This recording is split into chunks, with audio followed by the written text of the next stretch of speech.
Hello friends, math master cadre ਦੇ MCQ solve ਕਰਨ ਦੀ ਅੱਜ ਆਪਣੀ 10th ਵੀਡੀਓ ਹੈ। ਇਸ ਸੀਰੀਜ਼ ਦੀਆਂ ਇਸ ਤੋਂ ਪਹਿਲਾਂ ਆਪਾਂ 9 ਵੀਡੀਓਜ਼ ਅਪਲੋਡ ਕਰ ਚੁੱਕੇ ਹਾਂ ਤੇ ਅੱਜ ਦੀ ਵੀਡੀਓ ਦੇ ਵਿੱਚ ਵੀ ਆਪਾਂ ਪਹਿਲਾਂ ਦੀ ਵੀਡੀਓਜ਼ ਦੀ ਤਰ੍ਹਾਂ ਇਸ ਵੀਡੀਓ 'ਚ ਵੀ ਆਪਾਂ 20 ਸਮ ਡਿਸਕਸ ਕਰਾਂਗੇ, ਜਿਹੜੇ ਕਿ ਬੜੇ ਹੀ ਇੰਪੋਰਟੈਂਟ ਤੇ ਸਿਲੈਕਟਡ MCQ ਆਪਾਂ ਕੀਤੇ ਨੇ। ਤਾਂ ਸਟਾਰਟ ਕਰਦੇ ਹਾਂ ਪਹਿਲੇ ਸਮ ਤੋਂ। ਤਾਂ ਵੀਡੀਓ ਸਟਾਰਟ ਕਰਨ ਤੋਂ ਪਹਿਲਾਂ ਅਗਰ ਤੁਸੀਂ ਹਾਲੇ ਤੱਕ ਆਪਣਾ ਚੈਨਲ ਸਬਸਕ੍ਰਾਈਬ ਨਹੀਂ ਕੀਤਾ ਤਾਂ ਜ਼ਰੂਰ ਸਬਸਕ੍ਰਾਈਬ ਕਰ ਲਓ, ਕਿਉਂਕਿ ਮੈਥ ਮਾਸਟਰ ਕੇਡਰ ਨਾਲ ਰਿਲੇਟਡ ਆਪਾਂ ਵੀਡੀਓਜ਼ ਅਪਲੋਡ ਕਰਦੇ ਰਹਿਣੇ ਆ। ਤਾਂ ਵੀਡੀਓ ਅਗਰ ਚੰਗੀ ਲੱਗੇ ਲਾਈਕ ਸ਼ੇਅਰ ਤੇ ਕਮੈਂਟ ਜ਼ਰੂਰ ਕਰਿਓ। ਤਾਂ ਸਟਾਰਟ ਕਰਦੇ ਹਾਂ ਪਹਿਲੇ ਸਮ। ਪਹਿਲਾ ਸਮ ਆਪਣਾ ਰਿਲੇਟਡ ਹੈ ਸੀਕੁਐਂਸ ਨਾਲ। ਤਾਂ ਇੱਕ ਆਪਾਂ ਨੂੰ ਸੀਕੁਐਂਸ ਦਿੱਤੀ ਹੋਈ ਹੈ ਜਿਸ ਦੇ ਵਿੱਚ ਹੈ 1 + 1/1 factorial + 1/2 factorial plus up to so on + 1/n factorial. Then an ਦੱਸਣੀ ਹੈ ਕੀ ਹੋਏਗੀ। ਪਹਿਲੀ ਆਪਸ਼ਨ ਹੈ ਸਟ੍ਰਿਕਟਲੀ ਮੋਨੋਟੋਨਿਕ ਡਿਕਰੀਜ਼ਿੰਗ ਹੋਏਗੀ, ਦੂਸਰੀ ਆਪਸ਼ਨ ਹੈ ਮੋਨੋਟੋਨਿਕ ਡਿਕਰੀਜ਼ਿੰਗ ਹੋਏਗੀ, तीसरी ऑप्शन है मोनोटोनिक इनक्रीजिंग होएगी तो चौथी ऑप्शन है ऑसिलेटिंग होएगी। ठीक है, तो सानू पता है सब तो पहला आपां एक कंसैप्ट अगर देखिए इनक्रीजिंग एंड डिक्रीजिंग का, तो वो की होंदा है। अगर अपने कोले कोई भी सीक्वेंस an + 1 - an अगर ग्रेटर दैन 0 आ जाए, ठीक है, तो आप बोलते हैं सीक्वेंस जिहड़ी है वो स्ट्रिक्टली इनक्रीजिंग है। ठीक है, अगर an + 1 - an < 0 आ जाए तो आप बोलते हैं स्ट्रिक्टली डिक्रीजिंग। ये सानू रिजल्ट पता है। अगर इदा हो जाए an + 1 - an ग्रेटर दैन और इक्वल टू 0 आ जाए तो आप स्ट्रिक्टली वर्ड हटा दें तो कला की रह जाता अपने को इनक्रीजिंग रह जाता। ठीक है गल, जिवें आप अगर एक सीक्वेंस की गल करिए an = n², ठीक है, तो ये जी सीक्वेंस है ये अपने को की है स्ट्रिक्टली इनक्रीजिंग है, क्योंकि अगर आप an + 1 - an करिए तो ये बन जाएगा n + 1² - n², तो ये बन जाएगा n² + 1 + 2n - n², तो ये आ गया अपने को 2n + 1। क्योंकि सीक्वेंस सीक्वेंस की जी डोमेन होंगी है सानू पता नैचुरल नंबर होंगी है, मतलब जो n होंदा है वो किहनूं बिलोंग करता होंदा नैचुरल नंबर नूं। अगर n आप नैचुरल नंबर ही लीए तो ये हमेशा की रहेगा अपने को ग्रेटर दैन और इक्वल टू 0 रहेगा। ठीक है, तो इसलिए आप इनू की बोलांगे ये इनक्रीजिंग सीक्वेंस है। मतलब जिमें जिमें आप वैल्यूज़ डोमेन दी पुट करते हैं उस दे करॉस्पोंडिंग जो अपना आंसर आता है, मतलब जो अपनी रेंज आती है उस वो भी वैल्यूज़ की होंगी है ग्रेटर होंगी है। ठीक है, तो जिमें जिमें वैल्यूज़ वड्डियां पुट करते हो उवें जी फंक्शन की वैल्यू है वो भी वड्डी होंगी है। ठीक है, तो हुण इनू भी उस तरह ही चैक करांगे आपां। तो ये आप फाइंड करांगे an + 1 - an। तो an की वैल्यू अपने को है, तो an + 1 की वैल्यू की होएगी, एक टर्म होर इनक्रीज हो जाएगी, तो वो बन जाएगा अपने को 1 + 1/1 factorial + 1/2 factorial plus up to so on 1/n factorial + 1/n + 1 factorial. ये तो अपने को an + 1 की वैल्यू होगी।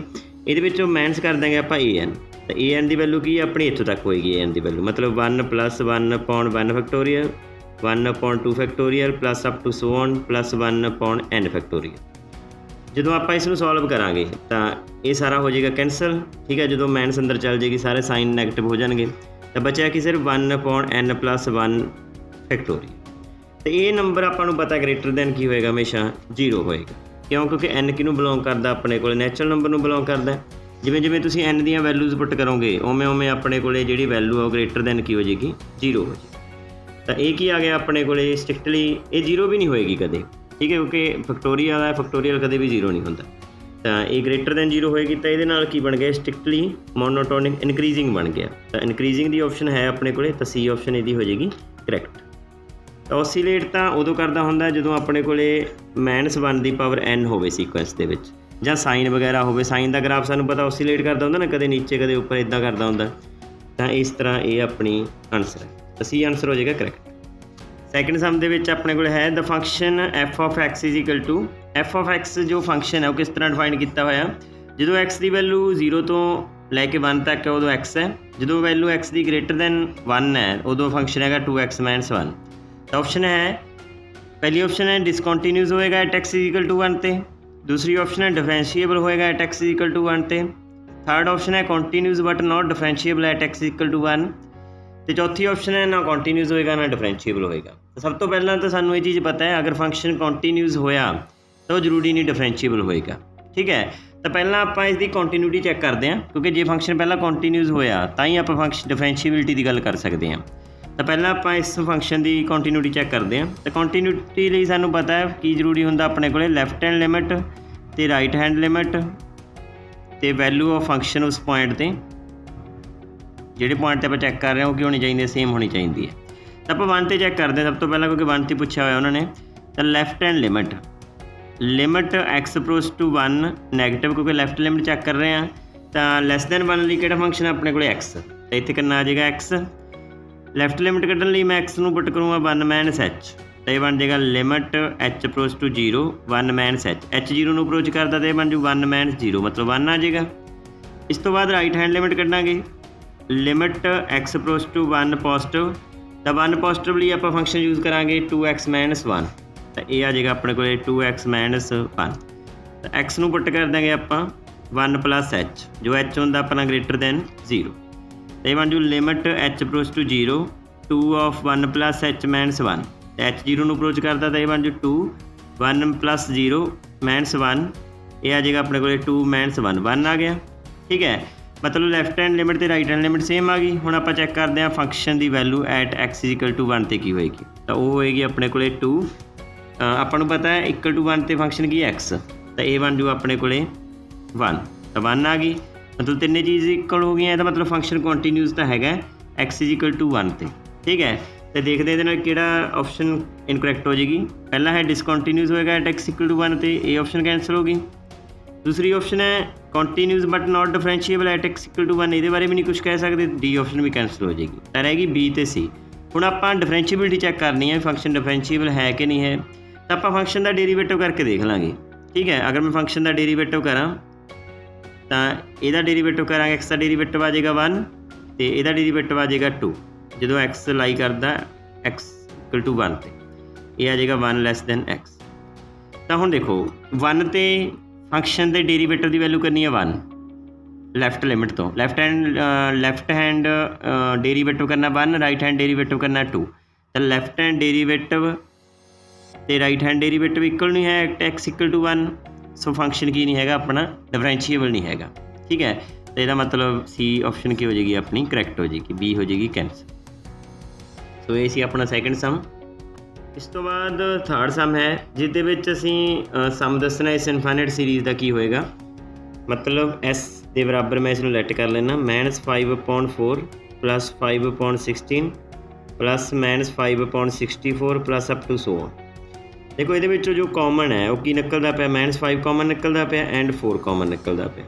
तो अंदर की रह जाएगा अपने को, अंदर रह जाएगा अपने को 1-1/4 plus 1/4 square plus up to so on, क्योंकि 16 रह जाएगा ना, 64 चों आप 4 कॉमन कर लिया, तो इसनों आप लिख सकते हैं -5/4 plus 1 -1/4 the power 1 plus 1/4 the power 2 up to so on.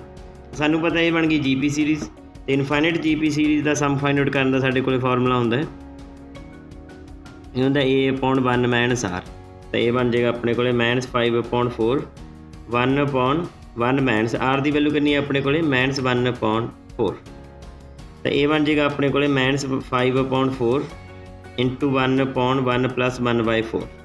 इसनों कर देंगे सॉल्व -5/4 4/4 प्लस 1 5, तो 5 नाल 5 कैंसल हो जाएगा, 4 नाल 4 कैंसल हो जाएगा, आंसर क्या आ जाएगा -1। तो ऑप्शन नंबर इसकी करैक्ट हो जाएगी बी। इस तो बाद फोर्थ सम है अपने को, इस दसना इन्हों के विचों किहड़ा फंक्शन स्ट्रिक्टली डिक्रीजिंग होएगा इन इंटरवल 0 to π/2। तो सानू पता है अगर किसी फंक्शन का जो डेरीवेटिव है अगर वो ग्रेटर दैन 0 आ जाए तो फंक्शन की होंदा है स्ट्रिक्टली इनक्रीजिंग होंदा है। अगर किसी फंक्शन का डेरीवेटिव लैस दैन 0 आ जाए तो फंक्शन की होंदा स्ट्रिक्टली डिक्रीजिंग। ये अपने को दो पॉसिबिलिटीज़ होंदियां ने। तो हुण आपां 1/1 बाय ऑप्शन फंक्शन का डेरीवेटिव करके देख लाँगे। जिहड़े फंक्शन का डेरीवेटिव लैस दैन 0 आ गया वो फंक्शन की होएगा अपना स्ट्रिक्टली डिक्रीजिंग होएगा। इस इंटरवल 'च देखना सिर्फ आपां। तो ऑप्शन फस्ट अगर आप गल करिए तो वह है f(x) = sin x। अगर आप इसका डेरीवेटिव करिए तो ये बन जाएगा अपने को cos x। तो सानू पता cos x ग्रेटर दैन 0 होंदा इन 0 to π/2। तो तो ये मतलब की आ गया इनक्रीजिंग आ गया, तो पहली ऑप्शन नहीं होएगी। अगर मैं दूसरी ऑप्शन की गल करा ऑप्शन नंबर सैकेंड, तो वो है अपने को f of x is equal to cos 2x, इसका डेरीवेटिव कर देंगे तो यह आ जाएगा -2 sin 2x। ठीक है, तो हुण देखो अगर x की वैल्यू 0 तो π/2 च लाई करती है, तो सानू पता है 2x की वैल्यू कित्थों लाई करेगी, ये लाई करेगी 0 तो लैके π तक। तो सानू पता है 0 तो π तक 2 क्वाड्रेंट हो गए, पहले 2 क्वाड्रेंट हो गए।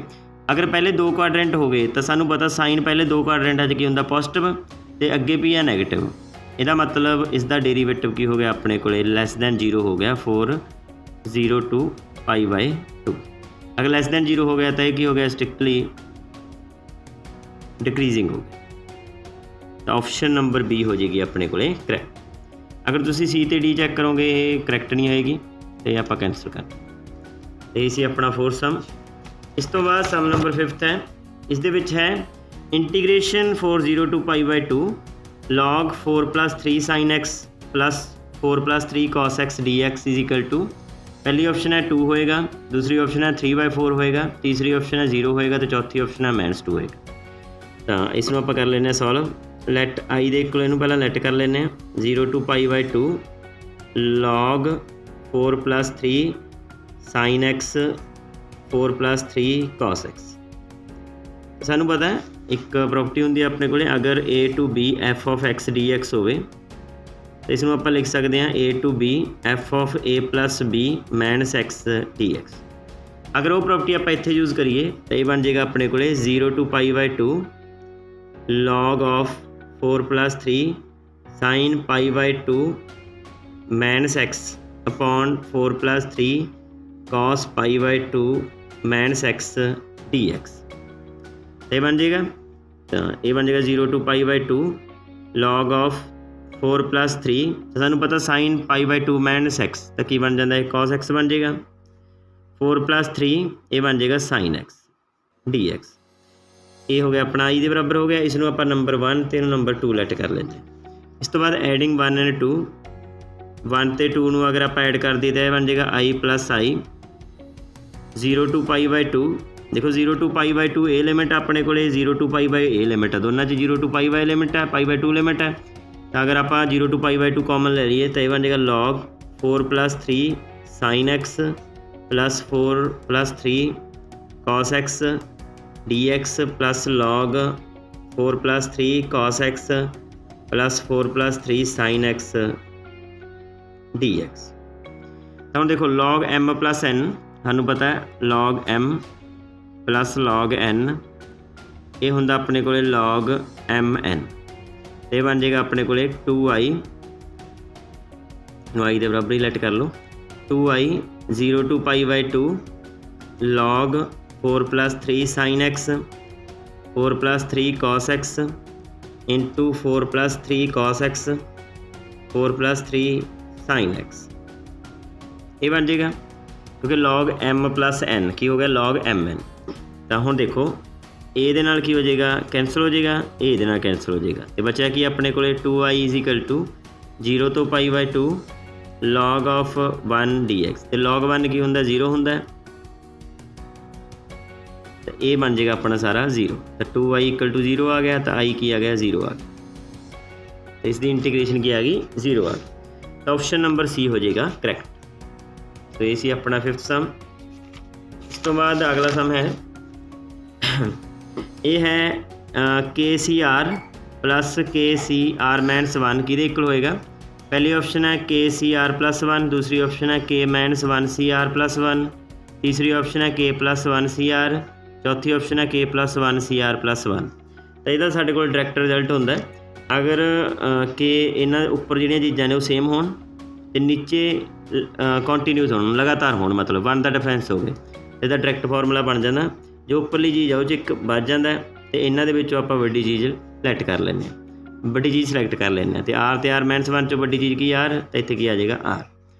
तो इहदे नाल ऑप्शन नंबर अपनी किहड़ी करैक्ट हो जाएगी, ऑप्शन नंबर सी हो जाएगी करैक्ट। एग्जाम्पल नाल भी समझ लैंदे हां, जिवें 5c2 + 5c अपने को 1 होवे, तो 5 तो कॉमन ही है, ਇਹਦੇ ਵਿੱਚ 1 ਵੱਧ ਜਾਏਗਾ, ਇਹਨਾਂ ਦੇ ਵਿੱਚੋਂ ਵੱਡੀ ਚੀਜ਼ ਆ ਜਾਏਗੀ, ਮਤਲਬ 2 ਆ ਜਾਏਗੀ, ਆ ਜਾਏਗਾ 6C2 ਆ ਜਾਏਗਾ। ਠੀਕ ਹੈ, ਤੇ ਇਹ ਸੀ ਆਪਣਾ 6ਵਾਂ ਸਮ। ਇਸ ਤੋਂ ਬਾਅਦ 7 ਸਮ ਹੈ, ਤੁਸੀਂ ਦੇਖ ਸਕਦੇ ਹੋ।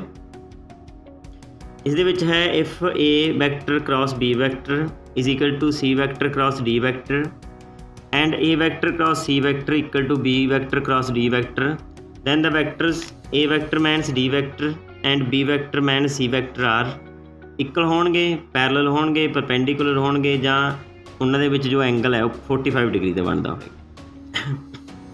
ਤੇ ਇਸ ਨੂੰ ਆਪਾਂ ਕਿਸ ਤਰ੍ਹਾਂ ਸੋਲਵ ਕਰ ਸਕਦੇ? ਦੇਖੋ, ਜੋ ਆਪਣੇ ਕੋਲੇ ਗਿਵਨ ਹੈ, ਗਿਵਨ ਆਪਣੇ ਕੋਲੇ ਹੈ A vector cross B vector is equal to C vector cross D vector and A vector cross C vector is equal to B vector cross D vector। ਇਹਨੂੰ ਮੈਂ ਨੰਬਰ 1 ਤੇ ਇਹਨੂੰ ਨੰਬਰ 2 ਲੈਟ ਕਰ ਲਿਆ। ਤਾਂ ਹੁਣ ਐਡ ਕਰ ਦਿਓ, 1 ਤੇ 2 ਨੂੰ ਐਡ ਕਰ ਦਿਓ। ਅਗਰ 1 ਤੇ 2 ਨੂੰ ਐਡ ਕਰੋ, ਮੈਂ ਇਸ ਤਰ੍ਹਾਂ ਐਡ ਕਰੂੰਗਾ, ਇਸ ਨੂੰ ਇਸ ਦੇ ਵਿੱਚ ਐਡ ਕਰੂੰਗਾ ਤੇ ਇਸ ਨੂੰ ਇਸ ਦੇ ਵਿੱਚ ਐਡ ਕਰੂੰਗਾ, ਤੇ ਬਣ ਜਾਏਗਾ A vector cross B vector plus B vector cross D vector is equal to C vector cross D vector plus A vector cross C vector। ਤਾਂ ਦੇਖੋ, ਇਹਦੇ ਵਿੱਚੋਂ ਆਪਾਂ ਕਾਮਨ ਕੀ ਕੱਢ ਸਕਦੇ ਹਾਂ? ਇਹਦੇ ਵਿੱਚੋਂ B ਕਾਮਨ ਕੱਢ ਸਕਦਾ। ਅਗਰ ਇਹਨੂੰ ਸਹੀ ਕਰ ਲਈਏ ਤਾਂ ਆਪਾਂ ਇਹ ਬਣ ਜਾਏਗਾ A vector cross B vector. ਹੁਣ ਸਾਨੂੰ ਪਤਾ ਹੈ ਅਗਰ A vector cross B vector ਹੋਵੇ ਤਾਂ ਕਿਹਦੇ ਇਕੁਅਲ ਹੁੰਦਾ? Minus B vector cross A vector. ਤਾਂ ਇਸ ਨੂੰ ਅਗਰ ਆਪਾਂ B vector cross D vector ਨੂੰ ਕੀ ਲਿਖ ਸਕਦੇ ਹਾਂ? Minus D vector cross B vector. ਤਾਂ ਸਿਮਿਲਰ ਇੱਧਰ ਲਿਖ ਲਾਂਗੇ ਆਪਾਂ, ਇਹ ਬਣ ਜਾਏਗਾ ਆਪਣੇ ਕੋਲ minus D vector cross C vector plus A vector cross C vector. ਇਹ 'ਚੋਂ ਨਿਕਲ ਜਾਏਗਾ B ਵੈਕਟਰ ਕਾਮਨ, ਤਾਂ ਅੰਦਰ ਰਹਿ ਜਾਏਗਾ A vector minus D vector cross B vector.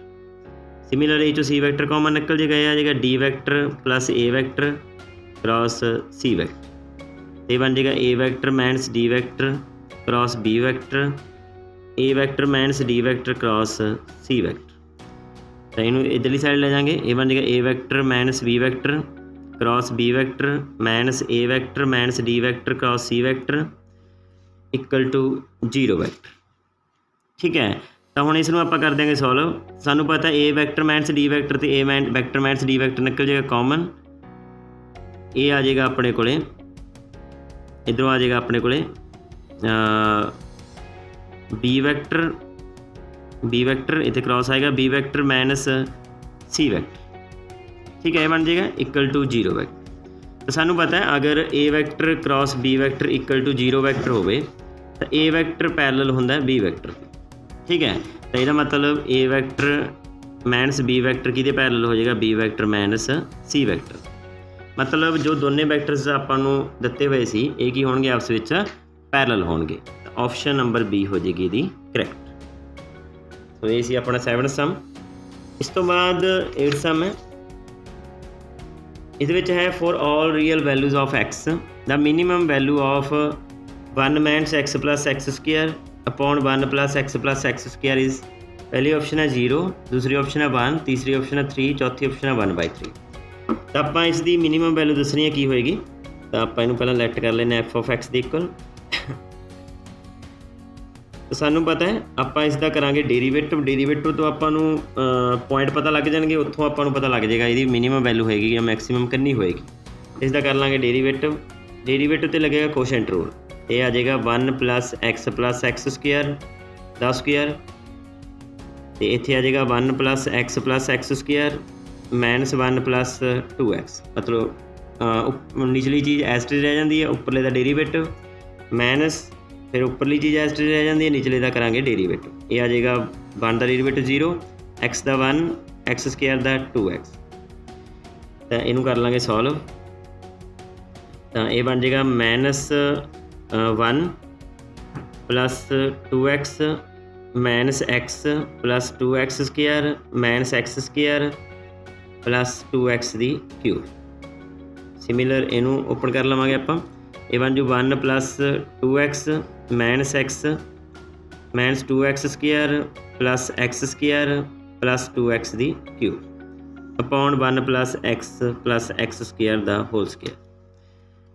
इसलिए ब्रैकेट कर देंगे ओपन, ये बन जाएगा माइनस 1 2x माइनस x, ये रह जाएगा x 2x square minus x square plus x square plus 2x cube minus ये आ जाएगा अपने को 1 प्लस 2x माइनस x, मतलब x रह जाएगा -2x² + x², मतलब -x² रह जाएगा प्लस 2x दी क्यूब अपॉन 1 + x + x² दा स्क्वेयर।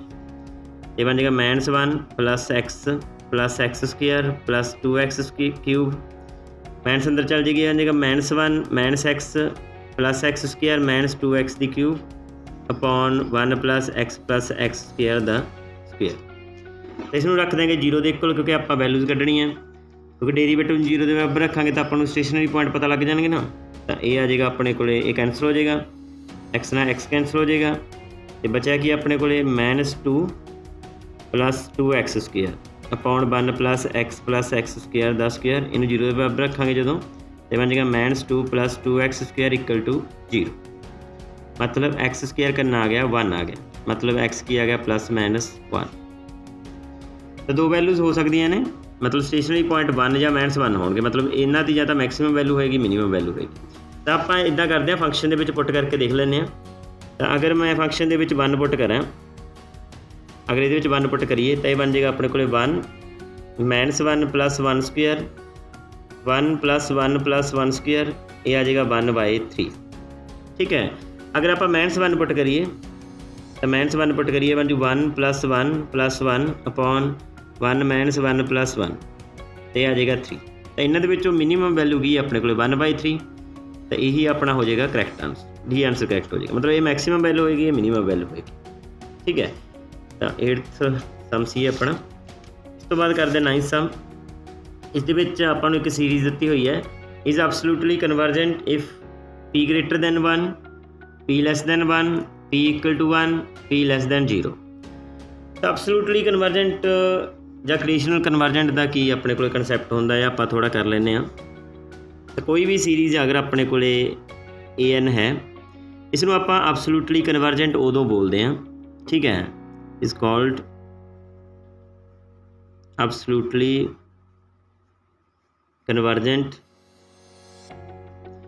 If an convergent. एक तो की होना चाहिए, an कन्वर्जेंट होना चाहिए, पहली कंडीशन। दूसरी कंडीशन, मॉडुलस लाउण तो बाद भी कन्वर्जेंट रहनी चाहिए है सीरीज़ अपनी। अगर an कन्वर्जेंट है, उसका मॉडुलस लाउण तो बाद भी कन्वर्जेंट है, तो उसको एब्सोल्यूटली कन्वर्जेंट बोलते हैं असीं। ठीक है, सिमिलर कंडीशनल कन्वर्जेंट होंदी है, एक कंडीशनली कन्वर्जेंट वो की होंदी है, अगर कोई an कन्वर्जेंट है, an कोई सीरीज़ है, अगर ये कन्वर्ज करती है, ये कन्वर्जेंट करती है एंड मॉडुलस लाउण तो बाद डिवर्ज कर जे, मतलब कन्वर्ज ना करे। ठीक है, तो उसनों आप कंडीशनल कन्वर्जेंट बोलते हैं। ठीक है, ये कंडीशनल कन्वर्जेंट की डेफिनेशन है, तो ये है अपने को एब्सोल्यूटली कन्वर्जेंट की। तो हुण अपने को क्वेश्चन है, पूछा हुआ पी की किहड़ी वैल्यू लिए की होएगी, एब्सोल्यूटली कन्वर्जेंट होएगी। तो अगर मैं पहला इन्नी क सीरीज़ की गल करा, -1 दी पावर n, तो एक कन्वर्जेंट सीरीज़ है। क्यों कन्वर्जेंट सीरीज़ है? क्योंकि अपने को एक लिबनिज़ टैसट होंदा है। लिबनिज़ टैसट की होंदा, मैं इत्थे लिख लेना। लिबनिज़ टैसट की होंदा, अगर कोई अपने को सीरीज़ है -1 दी पावर n 1/n।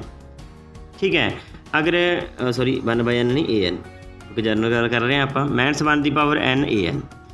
अगर an दे विच एक दो गल्लां होण, की होण, एक तो an हमेशा ग्रेटर दैन और इक्वल टू 0 होवे। दूसरी गल है, अगर आप लिमिट लईए n approach to infinity an ते, वो की जावे 0 नूं जावे। तीसरी कंडीशन की है, जो an है, वो हमेशा की रहना चाहिए, an ग्रेटर दैन रहना चाहिए an -1 तो, for all n belongs to natural number. ठीक है, नैचुरल नंबर नहीं बोल सकते, जां इहनूं इदां लिख लैंदे आपां, an + 1 ग्रेटर दैन रहना चाहिए।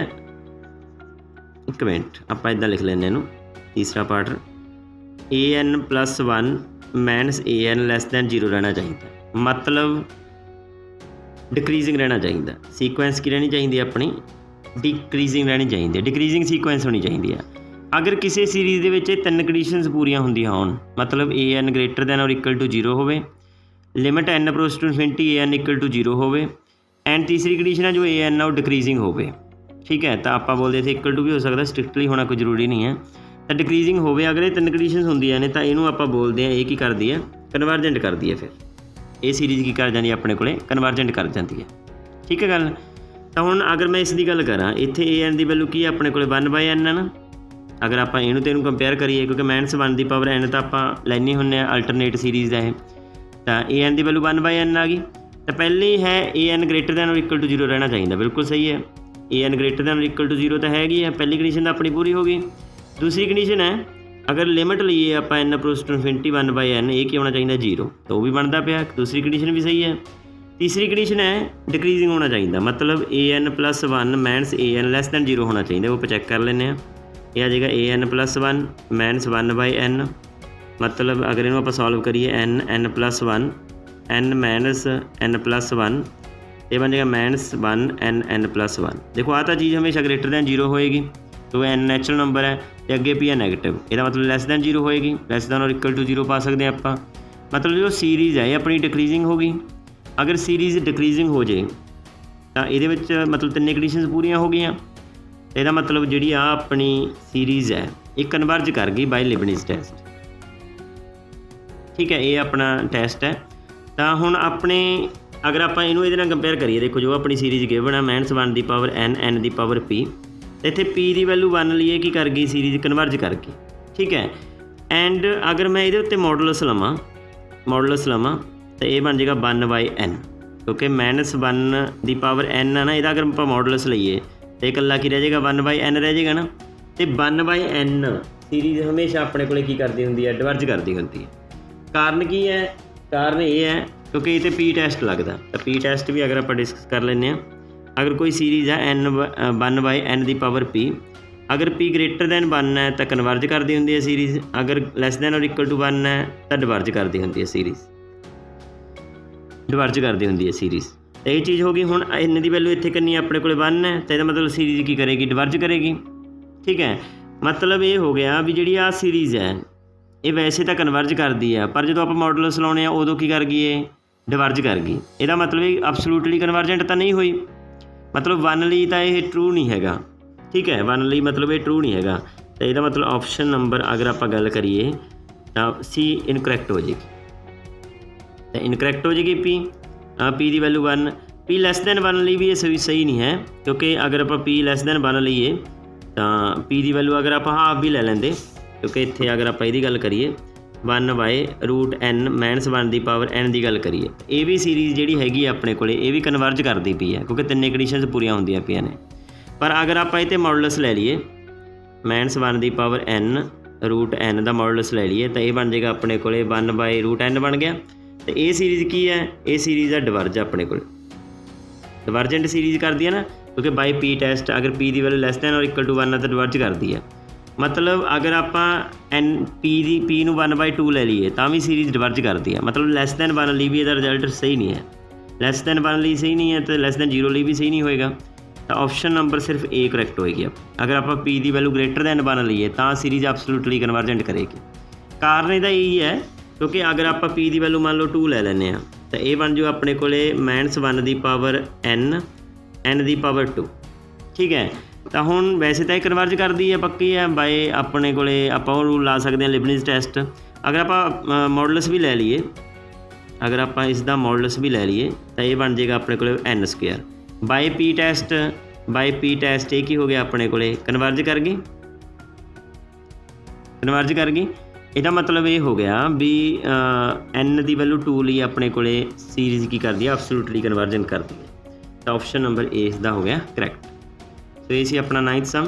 ਇਸ ਤੋਂ ਬਾਅਦ ਆਪਾਂ ਕਰਦੇ 10th ਸਮ।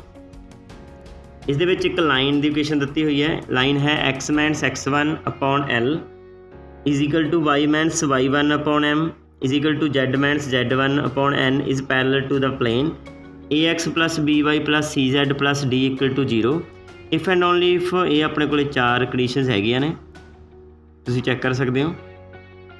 ਤਾਂ ਜਿਹੜੀ ਲਾਈਨ ਹੈ ਉਹ ਪੈਰਲਲ ਟੂ ਦਿਸ ਪਲੇਨ, ਇਹ ਪਲੇਨ ਦੇ ਪੈਰਲਲ ਕਦੋਂ ਹੋਏਗੀ? ਤਾਂ ਸਾਨੂੰ ਪਤਾ ਹੈ ਅਗਰ ਕੋਈ ਲਾਈਨ ਪੈਰਲਲ ਹੈ, ਠੀਕ ਹੈ, ਅਗਰ ਕੋਈ ਲਾਈਨ ਪਲੇਨ ਦੇ ਪੈਰਲਲ ਹੈ, ਇਹਦਾ ਮਤਲਬ ਇਹ ਹੋ ਗਿਆ ਵੀ ਉਸ ਦੇ ਨਾਰਮਲ ਦੇ ਕੀ ਹੋਏਗੀ, ਪਰਪੈਂਡੀਕੂਲਰ ਹੋਏਗੀ। ਤਾਂ ਅਗਰ ਆਪਾਂ ਡਾਇਰੈਕਸ਼ਨ ਰੇਸ਼ੋ ਦੀ ਗੱਲ ਕਰੀਏ, direction ratio of normal of given plane, ਅਗਰ ਗਿਵਨ ਪਲੇਨ ਦੇ ਆਪਾਂ ਨਾਰਮਲ ਦੇ ਡਾਇਰੈਕਸ਼ਨ ਰੇਸ਼ੋ ਦੀ ਗੱਲ ਕਰੀਏ ਤਾਂ ਉਹ ਕੀ ਹੁੰਦੇ ਨੇ, ਜਿਹੜੀ ਵੀ ਪਲੇਨ ਦੀ ਇਕੁਏਸ਼ਨ ਹੁੰਦੀ ਆ ਉਹਦੇ ਸਿਰਫ ਕੰਪੋਨੈਂਟ ਹੁੰਦੇ ਨੇ ਨਾ, ਅਗਲੇ ਕੰਪੋਨੈਂਟ ਹੀ ਹੁੰਦੇ ਨੇ। ਤੇ ਇਹ ਕੀ ਆ ਗਏ, ਏ ਬੀ ਸੀ ਆ ਗਏ। ਠੀਕ ਹੈ, ਅਗਰ ਮੈਂ ਇਸ ਲਾਈਨ ਦੀ ਡਾਇਰੈਕਸ਼ਨ ਰੇਸ਼ੋ ਦੀ ਗੱਲ ਕਰਾਂ, direction ratio of the given line ਉਹ ਕੀ ਆਪਣੇ ਕੋਲੇ, ਉਹ ਹੈਗੇ ਨੇ ਐਲ ਐਮ ਤੇ ਐਨ, ਕਿਉਂਕਿ ਡਾਇਰੈਕਸ਼ਨ ਰੇਸ਼ੋ ਹੁੰਦੀਆਂ ਨੇ ਐਲ ਐਮ ਤੇ ਐਨ। ਠੀਕ ਹੈ, ਤਾਂ ਹੁਣ ਅਗਰ ਇਹ ਪਲੇਨ ਦੇ ਪਲੇਨ ਆਹ ਲਾਈਨ ਆ ਜੋ ਇਹ ਪਲੇਨ ਦੇ ਕੀ ਹੈ, ਇਹ ਪਲੇਨ ਦੇ ਹੈਗੀ ਆ ਪੈਰਲਲ। ਅਗਰ ਪਲੇਨ ਦੇ ਪੈਰਲਲ ਹੈ ਇਹਦਾ ਮਤਲਬ ਨੋਰਮਲ ਦੀ ਕੀ ਹੋਏਗੀ, ਪਰਪੈਂਡੀਕੂਲਰ ਹੋਏਗੀ। ਅਗਰ ਦੋ ਲਾਈਨਸ ਆਪਸ ਵਿੱਚ ਪਰਪੈਂਡੀਕੂਲਰ ਨੇ ਉਹਨਾਂ ਦੀ direction ਰੇਸ਼ੋਜ਼ the product equal to ਕਿਹਦੇ ਇਕੁਅਲ ਹੁੰਦੀ ਹੈ ਆਪਣੇ ਕੋਲੇ, 0 ਦੇ ਇਕੁਅਲ ਹੁੰਦੀ ਹੈ। ਇਹਦਾ ਮਤਲਬ ਕਰੋਸਪੋਂਡਿੰਗ ਪ੍ਰੋਡਕਟ ਮਤਲਬ A multiply L B multiply M plus C multiply N ਕਿਹਦੇ ਇਕੁਅਲ ਹੋਏਗੀ, 0 ਦੇ। ਮਤਲਬ A L plus B M plus C N equal to ਕੀ ਹੋਏਗੀ, 0। ਅਤੇ ਇਹਦੇ ਨਾਲ ਆਪਸ਼ਨ ਨੰਬਰ ਡੀ ਆਪਣੀ ਹੋ ਜਾਏਗੀ ਕਰੈਕਟ। ਸੋ ਇਹ ਸੀ ਆਪਣਾ 10th ਸਮ। ਇਸ ਤੋਂ ਬਾਅਦ ਸਮ ਨੰਬਰ 11th ਹੈ ਆਪਣੇ ਕੋਲੇ। ਇਸ ਦੇ ਵਿੱਚ ਅਸੀਂ ਇਨਵਰਸ ਦੱਸਣਾ ਇਸ ਐਲੀਮੈਂਟ ਦਾ ਕੀ ਹੋਏਗਾ। ਇਹ ਜੋ ਐਲੀਮੈਂਟ ਹੈ ਇਹ ਆਪਾਂ ਇੱਕ ਗਰੁੱਪ 'ਚੋਂ ਲਿਆ ਗਿਆ। ਜੋ ਗਰੁੱਪ ਹੈ ਉਹ ਕਿਸ ਤਰ੍ਹਾਂ ਡਿਫਾਈਨ ਕੀਤਾ ਹੋਇਆ, ਇਸ ਗਰੁੱਪ ਦੇ ਵਿੱਚ ਅਸੀਂ 2x2 ਦੇ ਮੈਟ੍ਰਿਕਸ ਲਏ ਨੇ, ਜਿਸ ਦੀਆਂ ਪਹਿਲੀਆਂ 2 ਐਂਟਰੀਜ਼ ਨੇ ਉਹ ਕੀ ਨੇ ਆਪਣੇ ਕੋਲੇ ਨੋਨ ਜ਼ੀਰੋ, ਅਤੇ ਇਹ 2 ਐਂਟਰੀਜ਼ ਕੀ ਨੇ 0। ਇਹ ਕਿਸ ਨੂੰ ਬਿਲੋਂਗ ਕਰਦਾ, ਰੀਅਲ ਨੰਬਰ ਨੂੰ, ਅਤੇ ਇਹ ਕੀ ਹੈ non zero. With respect to multiplication of matrix ਹੈ, ਤਾਂ ਕੀ ਇਸ ਦਾ ਇਨਵਰਸ ਹੋਏਗਾ ਇਸ ਐਲੀਮੈਂਟ ਦਾ। ਆਪਣੇ ਕੋਲ 4 ਆਪਸ਼ਨਸ ਹੈਗੀਆਂ ਨੇ।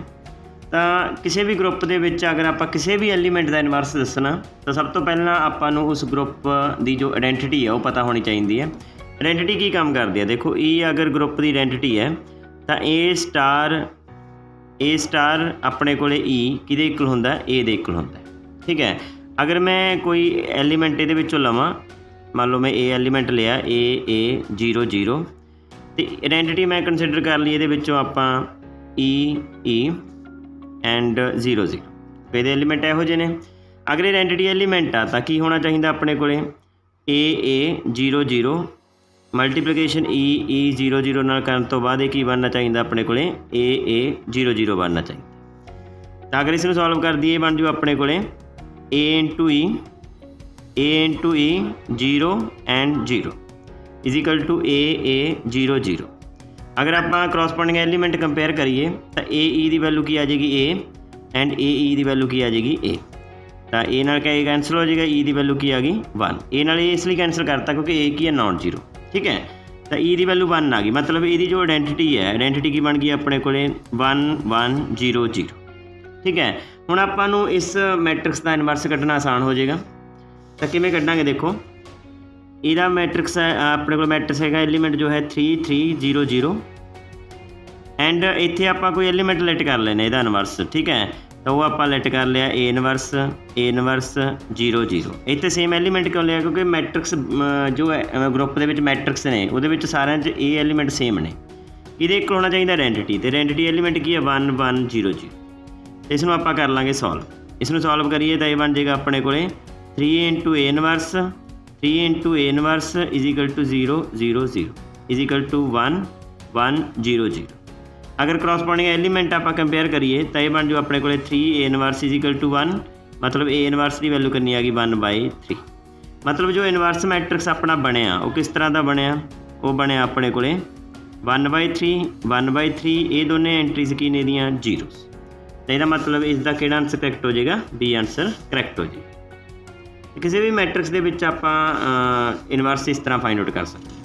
ਸਮ ਨੰਬਰ 12th ਦੇ ਵਿੱਚ ਆਪਾਂ ਨੂੰ ਇੱਕ ਟ੍ਰਾਇੰਗਲ ਦਿੱਤੀ ਹੋਈ ਹੈ ABC, ਤਾਂ ਆਪਾਂ ਇਹ ਦੱਸਣਾ ਕਿਹਦੇ ਬਰਾਬਰ ਹੋਏਗਾ। ਹੁਣ ਇਹਦੇ ਵਿੱਚ ਏ ਕੈਪੀਟਲ ਏ ਅਤੇ ਸਮਾਲ ਏ ਜਾਂ ਕੈਪੀਟਲ B ਸਮਾਲ b ਕੀ ਨੇ। ਇੱਕ ABC ਟ੍ਰਾਇੰਗਲ ਆਪਣੇ ਕੋਲੇ ਜਿਹਦੇ ਏ ਨੂੰ ਏ ਐਂਗਲ ਰਿਪਰੈਜ਼ੈਂਟ ਕਰਦਾ, ਇਹ B ਐਂਗਲ ਰਿਪਰੈਜ਼ੈਂਟ ਕਰਦਾ, ਇਹ C ਐਂਗਲ ਰਿਪਰੈਜ਼ੈਂਟ ਕਰਦਾ। ਐਂਡ ਜੋ ਏ ਦੇ ਸਾਹਮਣੇ ਸਾਈਡ ਬਣਦੀ ਹੋਈ ਹੈ ਉਹਨੂੰ ਆਪਾਂ ਸਮਾਲ ਏ ਲੈਟ ਕੀਤਾ, ਜੋ C ਹੈ ਇਹਦੇ ਸਾਹਮਣੇ ਆਪਾਂ ਸਮਾਲ C ਲੈਟ ਕੀਤਾ, ਅਤੇ B ਦੇ ਸਾਹਮਣੇ ਵਾਲੀ ਨੂੰ ਸਮਾਲ b ਕੀਤਾ। ਤਾਂ ਇਹ ਜੋ ਵੈਲੂ ਹੈ ਇਹਦੀ ਵੈਲੂ ਕੀ ਹੋਏਗੀ, 1 ਹੋਏਗੀ, 0 ਹੋਏਗੀ, -1 ਹੋਏਗੀ ਜਾਂ 2 ਹੋਏਗੀ। ਦੇਖੋ ABC ਟ੍ਰਾਇੰਗਲ ਹੈ, ਕੋਈ ਵੀ ਟ੍ਰਾਇੰਗਲ ਹੋ ਸਕਦੀ ਹੈ। ਇਸ ਨੂੰ ਮੈਂ ਇਕੁਏਟਰ ਟ੍ਰਾਇੰਗਲ ਵੀ ਲੈ ਸਕਦਾ। ਇਕੁਏਟਰ ਟ੍ਰਾਇੰਗਲ ਦੇ ਸਾਨੂੰ ਪਤਾ ਸਾਰੇ ਐਂਗਲਸ ਕੀ ਹੁੰਦੇ ਨੇ, ਸੇਮ ਹੁੰਦੇ ਨੇ। ਠੀਕ ਹੈ, ਮਤਲਬ 60 ਡਿਗਰੀ ਦੇ ਹੁੰਦੇ ਨੇ। A = B = C = 60 ਡਿਗਰੀ ਦਾ ਹੁੰਦਾ। ਅਗਰ ਮੈਂ ਇਹਦੇ ਵਿੱਚ ਪੁੱਟ ਕਰਾਂ ਤਾਂ ਇਹ ਬਣ ਜੂ ਆਪਣੇ ਕੋਲ A sin B - C, B ਅਤੇ C ਕੀ ਹੈ 60 60, ਮਤਲਬ 60 - 60 0 ਬਣ ਜੂਗਾ, ਪਲੱਸ B sin ये भी 0 बन जाएगा, सिमिलर ये भी 0 बन जाएगा, तो साइन 0 सानू पता 0 होंदा, तो मतलब ये बन जाएगा A 0 plus B 0 plus C 0 is equal to 0। मतलब इसकी ऑप्शन किहड़ी करैक्ट हो जाएगी, B ऑप्शन करैक्ट हो जाएगी, क्योंकि होर तो कोई ऑप्शन बनती नहीं पई है ना। तो 12th सम का किहड़ा आंसर करैक्ट अपने को B आंसर करैक्ट। इस तो बाद 13th सम है, इस दे विच है if the coordinates of the focus plus minus 5 0 and vertex के जो कोआर्डीनेट्स ने वो है plus minus 13 0 and the location of the ellipse will be, location की होएगी लिप्स की, तो ये अपने को 4 ऑप्शनस ने।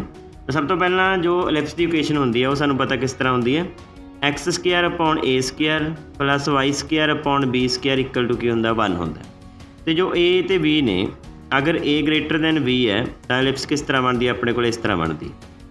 जो ए पॉइंट होंदा इनू आपां A, 0 लिखते हैं, इनू वर्टेक्स के पॉइंट बोलिया जाता है, तो इसनू आपां माइनस A, 0 लिखते हैं। तो जो ए पॉइंट होंदा ये हो गया अपने को 0, B, तो ये हो जाता 0, माइनस। इनू मेजर एक्सिस से आख्या जाता, इनू माइनर एक्सिस से आख्या जाता। तो इत्थे 2 फोकस पॉइंट होंदे ने जिन्हों आप F1 तो F2 लिखते हैं। इसके पॉइंट आप लैट कर लें C, 0, इसके पॉइंट हो जाते माइनस C, 0। तो ये अपने को लिप्स बारे है। तो ये आपको की दिता होया, फोकस के पॉइंट प्लस माइनस 5 दिते हुए हैं। यदा मतलब फोकस कि बराबर होंदा अपने को plus minus C equal to 0 होंदा, तो दिता कितना होया आपां नूं प्लस माइनस 5, 0, यदा मतलब C की वैल्यू कितनी होगी 5। वर्टेक्स के पॉइंट कितने दिते हुए हैं आपां नूं प्लस माइनस 13, यदा मतलब की हो गया A की वैल्यू कितनी आ गई 13 आ गई। ठीक है, हुण आपां कड्ढनी है सिर्फ B की वैल्यू, क्योंकि लिप्स की इक्वेशन बनाने लिए A ते B दी 2 वैल्यूज चाहिए ने आपां नूं। तो सानूं पता है ये अपने को रिलेशन कि बराबर होंदा है, जो अपने को A स्क्वायर होंदा है वो कि होंदा B square plus C square दे, एक रिलेशन होंदा लिप्स दे विच। तो A स्क्वायर की वैल्यू करनी है 13, B की वैल्यू करनी है आपां फाइंड आउट करनी है, C की वैल्यू करनी है 5 स्क्वायर, C स्क्वायर 5 स्क्वायर बन जाएगा, A बन जाएगा 169 is equal to B square 125, मतलब B स्क्वायर करना आ गया 144, मतलब B करना आ गया प्लस माइनस 12।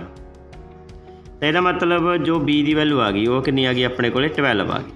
तो लिप्स की इक्वेशन की बन गई अपने को x square upon 13 square plus y square upon 12 square is equal to 1। देखो जो आपां नूं किवें पता लग्या भी इस तरह की लिप्स बनेगी, अगर अपने को जो वाई का कोआर्डीनेट है वो 0 होवे तो हॉरिजेंटल लिप्स बनती है, अगर एक्स का कोआर्डीनेट 0 होवे तो हॉरिजेंटल बनती है। ठीक है, सॉरी वर्टिकल बनती है। तो यदा मतलब कि आंसर करैक्ट हो जाएगा, ये अपना ऑप्शन नंबर डी हो जाएगी करैक्ट। इस तो बाद सम नंबर 14 था अपने को, इस दसनी है कि स्टेटमेंट ट्रू नहीं है। तो पहली स्टेटमेंट है अपने को every point of a set Q of rationals is a limit point. Second option है every point of the closed interval A B is its limit point. तीसरी ऑप्शन है a finite set as it at least 1 limit point. तो चौथी option है एक अपने को set है जिहदे 1/n लिया हुआ, n किनू बिलोंग करता नैचुरल नंबर नू एज ओनली 1 लिमिट पॉइंट। तो अगर तो आपको लिमिट पॉइंट का कंसैप्ट पता है फिर तो यह सम अपने लिए बहुत सौखा है। तो यदा जो आंसर होएगा वो आंसर होएगा सी जी स्टेटमेंट है वो करैक्ट नहीं हैगी, क्योंकि फाइनाइट सैट को कोई भी लिमिट पॉइंट नहीं होंदा, बट ये कह रहा भी finite set has at least 1 limit point.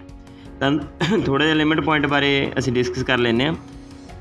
Limit point of a set S, तो एस सैट का कोई भी लिमिट पॉइंट एक्स नूं मैं सैट एस का लिमिट पॉइंट उदों आखूँगा। ठीक है, कदों आखांगे अगर एक्स का हर एक नेबरहुड दे विच, अगर मैं एक्स की कोई भी नेबरहुड लवां उस दे विच एस दे इनफाइनिटली मैनी पॉइंट आउंदे होण, तो उसनूं आपां आखांगे एक्स की है लिमिट पॉइंट एस का। ठीक है, एक्स एस नूं बिलोंग करता भी हो सकता है, एक्स एस नूं बिलोंग नहीं भी करता हो सकता है, तो दोनों पॉसिबिलिटीज़ हो सकदियां ने। कोई भी इहो जिहा रियल नंबर नूं आपां सैट एस का लिमिट पॉइंट उदों आखदे हां जदों एक्स दे हर एक नेबरहुड दे विच एस दे इनफाइनिटली मैनी पॉइंट आउंदे होण। ठीक है, तो उसनूं आपां लिमिट पॉइंट आखदे हां। तो फाइनाइट सैट कोले तो खुद को ही फाइनाइट सैट ने, तो नेबरहुड च हमेशा इनफाइनिटली मैनी पॉइंट होंदे ने। ठीक है, तो यदा मतलब फाइनाइट सैट का तो कोई भी लिमिट पॉइंट नहीं हो सकता। ठीक है, अगर मैं इस सैट की गल करा 1/n, तो 1/n का जो लिमिट पॉइंट आ वो 0 है। क्यों? क्योंकि देखो अगर n की वैल्यू आप 1 लीए तो की आ गया ये किहो जे एलीमेंट आउणगे आप सीधी लिख लें 1 2 3 पुट करके। तो 1 1/2 1/3 1/4 1/5 इदा आ गया। तो अगर इनू नंबर लाइन पर ड्रॉ करिए तो 0 इत्थे है, इत्थे 1 है। तो पहला 1 आया, फिर 1/2 आया, फिर 1/3 आया, 1/4 आएगा, 1/5 इस तरह चलता जाएगा। मतलब एक स्टेज पर जाके सारा जिहड़ा सैट के पॉइंट होणगे वो 0 के नज़दीक जान लग जाएंगे। 0 नहीं होएगा कोई भी पॉइंट, पर 0 के नेड़े जान लग जाएंगे। अगर मैं 0 की कोई भी नेबरहुड बनावा, कोई भी छोटी से छोटी नेबरहुड बनावा, तो वो इस सैट के इनफाइनाइटली मैनी पॉइंट्स आ जाने। तां करके जिहड़ा 0 है इस सैट का की है लिमिट पॉइंट है। ठीक है, तो डी स्टेटमेंट बिल्कुल करैक्ट है। तो अगर मैं सैट ऑफ रैशनल नंबरों की गल करा तो रैशनल नंबर के जिहड़े लिमिट पॉइंट होंदे ने वो की होंदे ने और रियल नंबर होंदे ने। ठीक है, क्यों? क्योंकि 2 रैशनल नंबर के अगर आप नेबरहुड की गल करिए तो इनफाइनाइटली मैनी पॉइंट्स होंदे ने।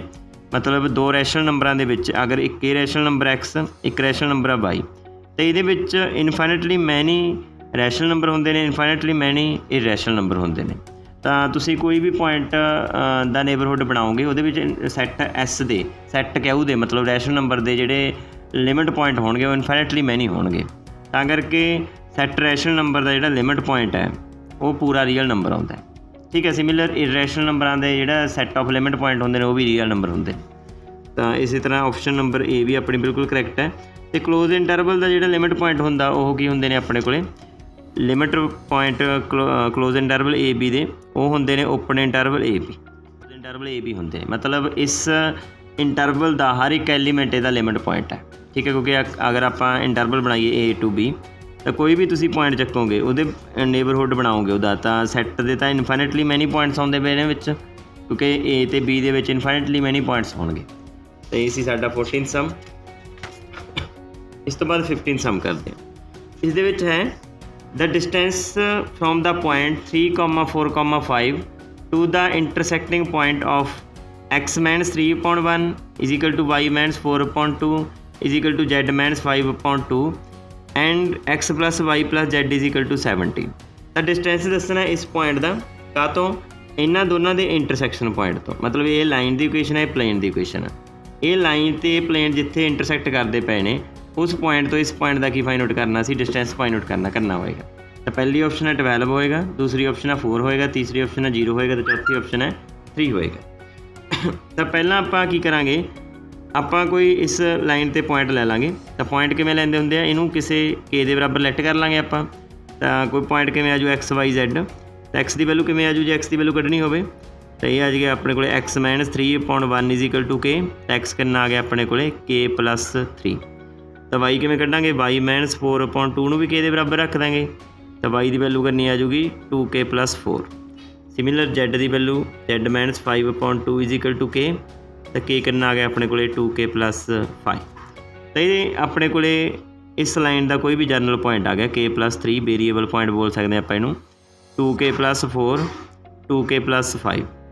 देखो असी की फाइंड आउट करना है, असी इस लाइन का तो इस प्लेन का इंटरसैक्टिंग पॉइंट फाइंड आउट करना है। मतलब ए पॉइंट नू अगर आप इस प्लेन च पुट कर दिए तो अपन दोनों का इंटरसैक्शन पॉइंट पता लग जू। तो यह जो अपने को x plus y plus z is equal to 17। तो x की वैल्यू करनी है अपने को k प्लस 3, y की वैल्यू करनी है 2k प्लस 4, तो z की वैल्यू करनी है 2k प्लस 5 इक्वल टू करना आजू 70। तो इनू कर लाँगे सॉल्व। ये आजू 5k 9 प्लस 3 ये हो जाएगा अपने को 12 इज इक्वल टू 70। तो 5k is equal to 5 k की वैल्यू करनी आ गई अपने को 1 आ गई। तो ये k की वैल्यू आप 1 इत्थे पुट कर देंगे तो अपन ये पॉइंट पता लग जू p पॉइंट किहड़ा है जिहड़ा लाइन ते प्लेन का की है इंटरसैक्शन पॉइंट है। तो p पॉइंट करना आजू अपने को k की वैल्यू अगर आप 1 पुट कर दिए तो यह आजू 1 प्लस 3 4 इत्थे पुट करांगे 6 बन जाएगा, इत्थे पुट करांगे 7 बन जाएगा। तो जो गिवन पॉइंट अपना वो है अपने को कैलकुलेट कर लेना आप 3 4 5। तो इन्होंने दोनों का डिस्टेंस कढ़ना होना सी।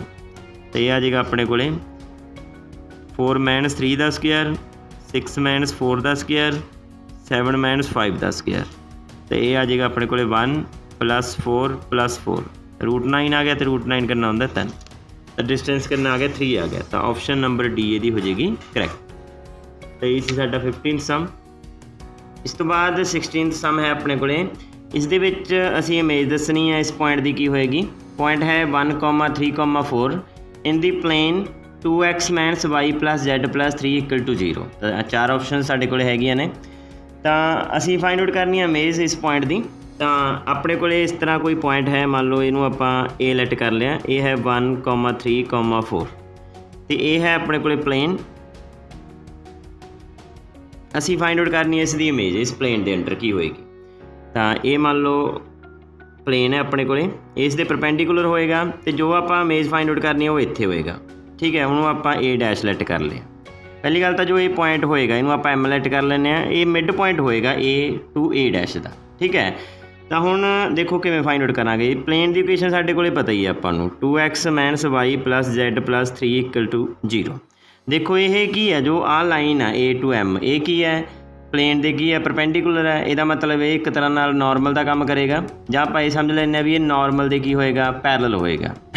नॉर्मल दे पैरल होएगा, तो नॉर्मल दी जिहड़ियां डायरैक्शन रेशोज़ ने वो आपां नूं प्लेन की इक्वेशन तो पता लग जाणगियां। तो आपां लिख लैंदे इत्थे direction ratios of normal equal to ये आ जाएंगे अपने को 2 - 1 1, तो ये कंपोनेंट्स भी मिल जांदियां ने। तो डायरैक्शन रेशो तो ये पता लग गई। ठीक है, तो ए पॉइंट आपां नूं पता ही है, ए पॉइंट की है 1,3,4। अगर मैं ओकेशन फाइंड आउट करनी हो लाइन AM की, location of the line AM किहदे इक्वल होएगी, अपने को फॉर्मूला होंदा x - x1 / L, y - y1 / M, z - z1 / N। जो L M ते N होंदे ने वो डायरैक्शन रेशोज़ होंदियां ने, तो x1 y1 ते z1 पासिंग पॉइंट होंदे ने। तो साडे कोले पासिंग पॉइंट भी ने ते डायरैक्शन रेशोज़ भी ने। ये बन जाएगा अपने कोले x - 1 / 2, y - 3 / -1, z - 4 / 1। तो ये अपने को लाइन पता लग गई, लाइन की इक्वेशन पता लग गई AM की। तो अगर आप देखो M पॉइंट फाइंड आउट करना, तो इनू किवें फाइंड आउट करांगे, इनू आप K दे इक्को रख लाँगे, तो K दे इक्को रख के अपन वैल्यू पता लग जूगी। ये बन जाएगा अपने को x की वैल्यू आ जाएगी 2k + 1, y की वैल्यू आ जाएगी -k + 3, तो z की वैल्यू आ जाऊगी अपने को k + 4। ये कोई जनरल पॉइंट फाइंड आउट हो गया अपना AM ते। तो हुण देखो जिहड़ा M पॉइंट आ वो किस ते लाई करदा, प्लेन ते लाई करदा। ठीक है, तो यदा मतलब जिहड़ा ये पॉइंट है x y z, ये प्लेन की इक्वेशन नूं तो सैटिस्फाई करेगी ना, क्योंकि M जो पॉइंट है वो कादा इंटरसैक्शन पॉइंट है, लाइन का, AM लाइन का तो प्लेन का। तो ये पॉइंट है जो अपना लाइन का, इनू आप प्लेन की इक्वेशन पुट कर देंगे, तो उत्थों आपको K की वैल्यू फाइंड आउट हो जाएगी। तो प्लेन की इक्वेशन है 2x - y + z + 3 = 0। तो ये बन जाएगा 2k + 1 - k + 3 + k + 4 + 3 = 0। तो ये बन जाएगा 4k + 2 + k - 3 + k + 7 = 0। तो ये बन जाएगा 4k + k 5k + 6k। तो ये बन जाएगा 7 + 2 9 9 - 3 6। तो ये बन जाएगा अपने को 0। K की वैल्यू -1 आ जाएगी, तो K की वैल्यू -1 आप इत्थे पुट कर देंगे, अपन M पॉइंट पता लग जाएगा। तो M पॉइंट आ जाएगा अपने को, ये है अपने को x की वैल्यू है 2k + 1, y की वैल्यू है -k + 3, z की वैल्यू है k + 4। तो K आपां नूं मिल गया -1, तो इत्थे पुट करांगे आपां, तो ये बन जाएगा अपने को -1 एंड इत्थे पुट करांगे 4 बन जाएगा, इत्थे पुट करांगे आपां, तो बन जाएगा 3। तो M के कोआर्डीनेट पता लग गए। हुण देखो जो M पॉइंट है, M के जो कोआर्डीनेट ने वो आ गए अपने को -1, 4, 3। तो ये पॉइंट आप लैट कर लें x1 y1 तो z1, तो ये पॉइंट ही फाइंड आउट करने आप। तो जो M है वो की है मिड पॉइंट है।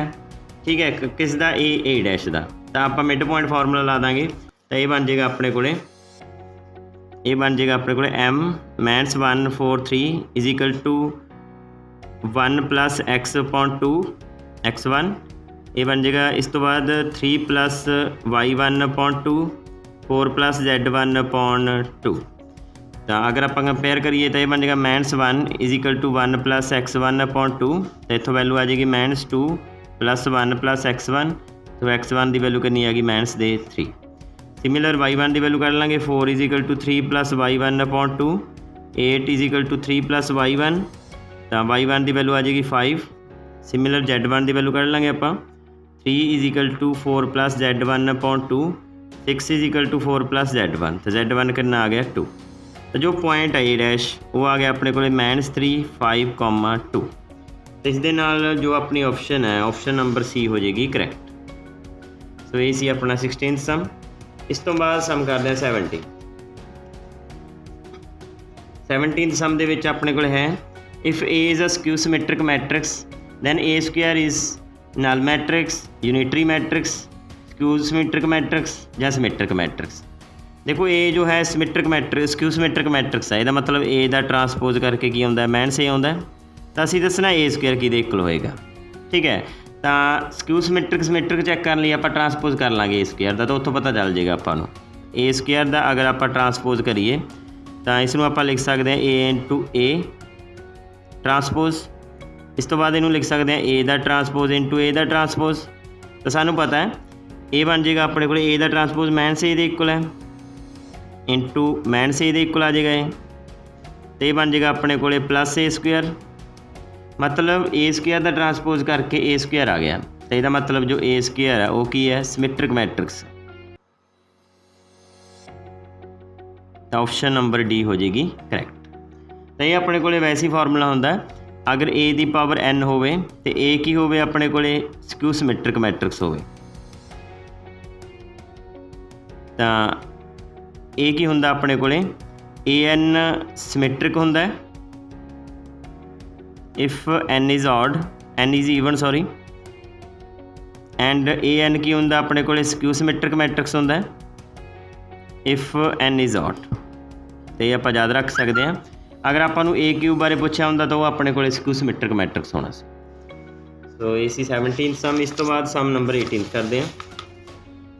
18th सम दे विच दिता होया आपां नूं I vector J vector and K vector are the unit vector, the value of I vector dot J vector cross K vector plus J vector dot I vector plus into K vector plus K vector dot I vector cross J vector किहदे equal होएगी। इहदा solve करके करांगे जी आपां। तो पहली option है 0 -1 1 and 3। तो सानू पता है I क्रॉस जो J हुंदा है, ठीक है, I क्रॉस J ये अपने को K दे इक्वल हुंदा है।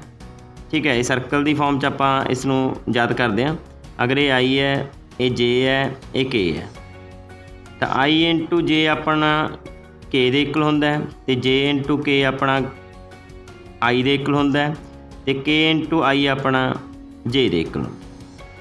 तो ये अपने को तरीका हुंदा। अगर उल्ट लिखांगे आपां मतलब J क्रॉस I लिखांगे तो वो अपना माइनस K दे इक्वल हुंदा। तो करते हैं सॉल्व। तो ये अपने को है I वैक्टर, पहला है J vector cross K vector, J vector cross K vector, ये किहदे इक्वल अपने को I वैक्टर दे। इस तो बाद है I vector cross K vector, I vector cross K vector, मतलब उल्ट चल पिया हुण। तो ये किहदे इक्वल आ जाएगा अपने को माइनस J वैक्टर दे। इस तो बाद है K vector I into J, I cross J किहदे इक्वल होएगा K वैक्टर दे। तो सानू पता I vector dot I vector ये 1 दे इक्वल हुंदा है, तो ये बन जाएगा -1 + 1, तो कट के कितना आ जाएगा 1। ठीक है, तो ऑप्शन नंबर सी हो जाएगी अपनी। 19th सम दे विच अपने को है there are 10 true false questions, the number of ways in which they can be answered is 10 100 2⁻10 या 50। तो देखो अपने को 10 क्वेश्चंस ने, ਜਾਂ ट्रू होएगा क्वेश्चन या फॉल्स होएगा। ठीक है, मतलब हर एक क्वेश्चन लिए अपने को 2 पॉसिबिलिटीज़ ने, ट्रू या फॉल्स। ये खातर भी 2 पॉसिबिलिटीज़ ने। सिमिलर जिमें सैकेंड क्वेश्चन है, ये खातर भी 2 पॉसिबिलिटीज़ ने। थर्ड क्वेश्चन लिए भी 2 पॉसिबिलिटीज़ ने। सिमिलर 10 क्वेश्चन ने, तो हर एक क्वेश्चन लिए अपने को कितनी पॉसिबिलिटीज़ ने 2 पॉसिबिलिटीज़ ने। तो टोटल क्वेश्चन कितने ने 10। तो यदा मतलब टोटल नंबर ऑफ वेज कितने बन जाएंगे जिस वे नाल आंसर दे सकते हैं, वो आ जाएगा 2 × 2 × 2 × 2। कितने टाइम्स आएगा 10 टाइम्स, क्योंकि 10 क्वेश्चन ने, तो यह आ जाएगा 2 the power 10। Answer number C हो जाएगा अपना करैक्ट। इस तो बाद सम नंबर 20 है अज का लास्ट सम। ये है if F is a field then the number of ideals F is, मतलब नंबर ऑफ आइडियल्स फील्ड के कितने होणगे, 0 होएगा, 2 होएगा, 1 होणगे या इनफाइनेटली मैनी होणगे। तो पहली गल तो जो फील्ड होंदा है उहदे कोले कोई भी प्रॉपर आइडियल नहीं होंदा, उहदे कोले सिर्फ ट्रीवियल आइडियल होंदे ने। तो फील्ड कोले सिर्फ 2 आइडियल होंदे ने, एक तो 0 आइडियल एंड एक फील्ड खुद। ठीक है। सिर्फ 2 आइडियल ही हो सकते हैं, ਇਹਦਾ मतलब जो नंबर ऑफ आइडियल्स बनते हैं एफ ਦੇ ਉਹ ਕਿੰਨੇ ਹੁੰਦੇ ਨੇ 2 ਹੁੰਦੇ ਨੇ।